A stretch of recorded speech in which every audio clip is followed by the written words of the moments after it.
Hey everybody, Austin Parkinson here. You know, after that first episode of Versus, I'm going to talk about something I actually like about Scooby-Doo. Well, there's a lot of things I like about it, but specifically one. I'm going to talk to you about why Scooby-Doo Unmasked is my favorite Scooby-Doo game. And it's mainly because, as far as I know, or remember, it's the very first game I ever played. Well, that and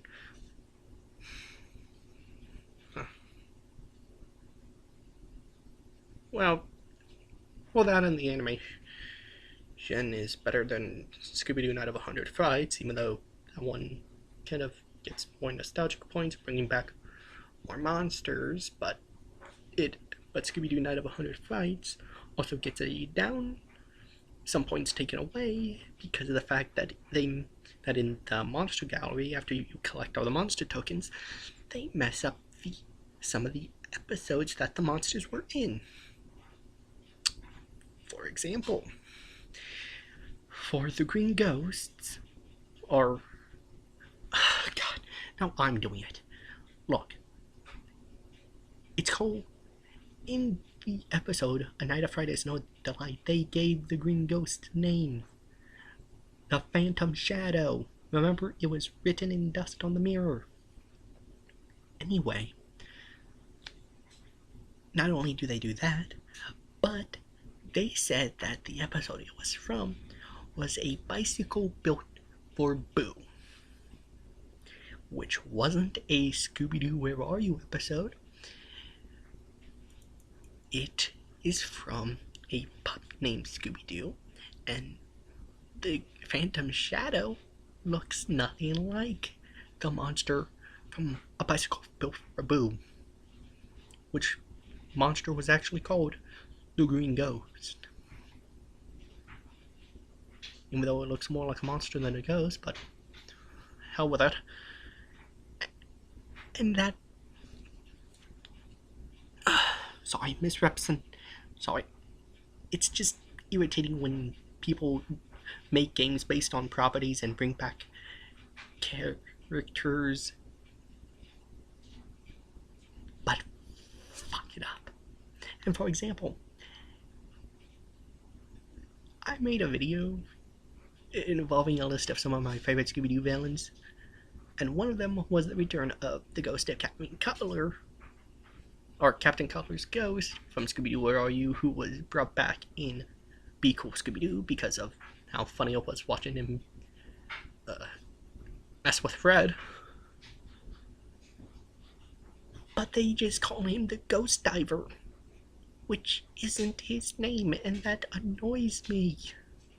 It shouldn't, but it does. But enough about that. Scooby-Doo Unmasked is actually pretty cool because it's... okay, so basic... look, I just like it, okay? Scooby-Doo 2 is fine, but it's just Shaggy, Scooby, and I think also Daphne, I don't know, running around and beating the stuffings out of the monsters that were created, which I guess is fun, but it's just... why? And Scooby-Doo Night of 100 Frights, while I previously discussed, has a lot of open world, I guess, but all it is just the mansion, a graveyard, and like the bay or docks or whatever,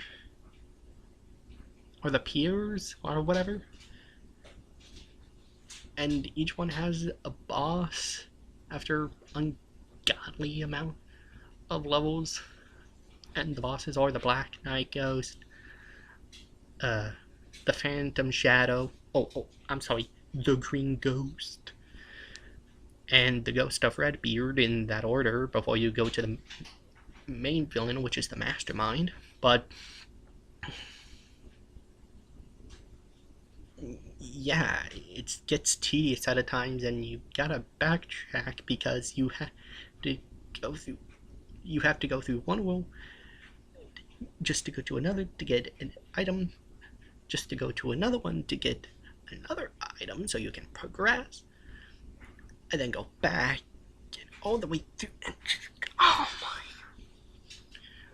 The thing is, you have to constantly backtrack, and it kind of gets tedious. But with Scooby-Doo Unmasked,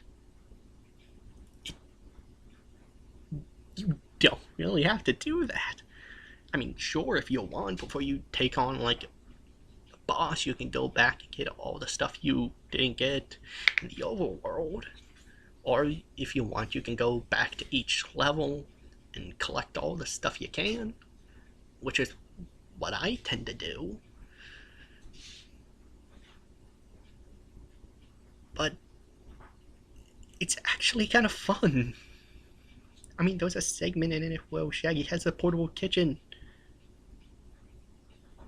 And since those giant floating food that you find, don't question it. Okay, never mind, that is pretty dumb. Sorry, trying one off. But hey, they made. You know what? Just to prove how much I like it, at some point, I'm going to make either a walkthrough or a live stream of me playing through the entirety of it. And now that it's documented, I cannot go back on it. And yeah, I'm just gonna save the rest of talking about why I love this game so much until I do it. Bye. Man, this. What even were these choices that I did for Scooby-Doo Month?